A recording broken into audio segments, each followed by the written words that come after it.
Hello! Andren. So today, we are going to show you how to color your hair at home using products, affordable products that you can purchase from Watsons. So this is actually the first time that he's gonna color my hair. So that's step number one. Find a friend, a partner, or a hair color buddy who's gonna do it for you. Because I think it's gonna be super hard if you do it yourself. Although, wala naman masama doon. You can do it yourself also. But it could be a lot better if someone's gonna do it for you at home. Tip number two, make sure na there's no oil or any hair products sa hair mo. So if you have a cleansing shampoo, use it. So this is what I chose from Watsons. It's Revlon Color Silk, beautiful color. Buhok na mais. Yeah. I'm not expecting this because you need to bleach your hair to get this hair color.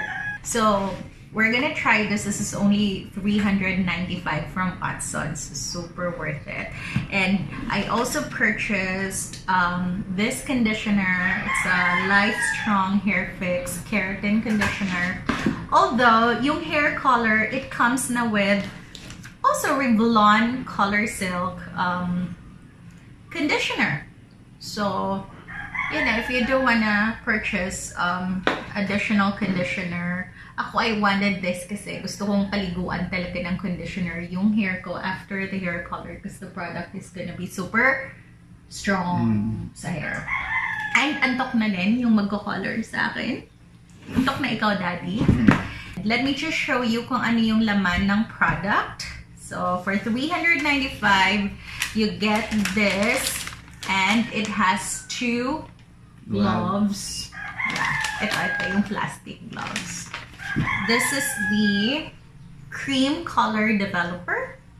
So, meron siyang cream color developer and meron siyang ammonia-free colorant. So, you are supposed to mix this and this.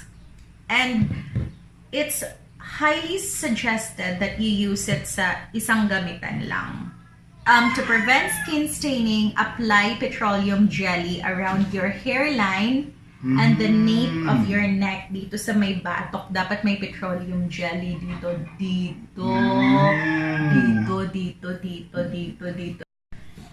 Step 2 is the application.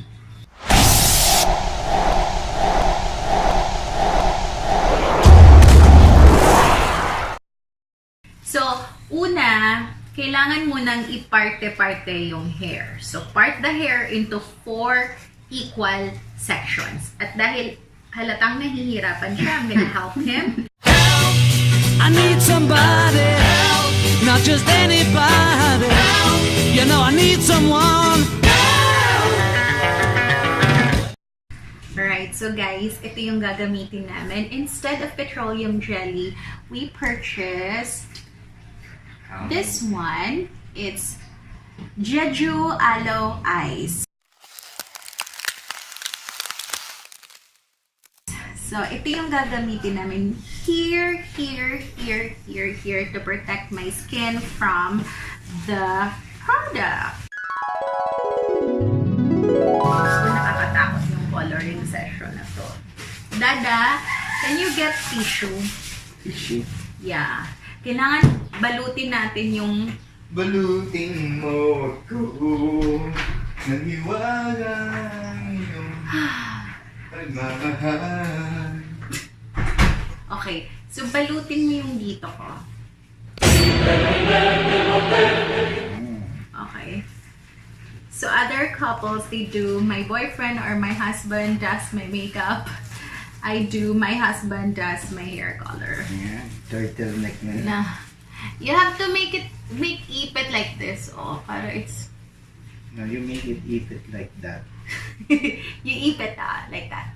Okay! So, and we're game.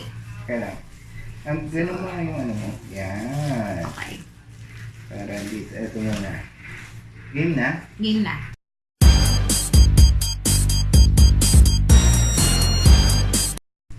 So, new update, kailangan gumamit nitong brush na to because it's hard. Parang hindi mo matansya yung product na malalagay mo sa buhok mo if you don't use a brush. So, dadag ko.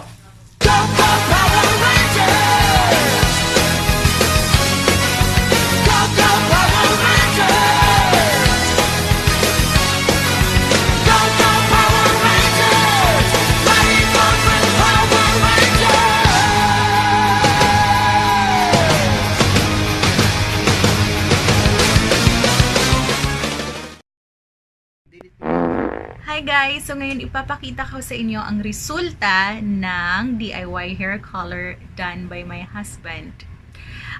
Overall, I'm satisfied kasi in fairness sa kanya, talagang pumantay naman siya. And I'm just gonna show you. Ayan na siya. Ganito siya.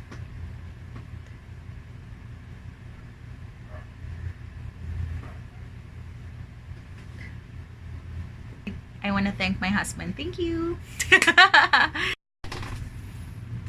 And that's it. Hope you like this video. And if you do, don't forget to subscribe. And don't forget to hit the bell, the notification bell, para every time na we upload new videos, you get notified. Thank you for watching. Bye. Bye.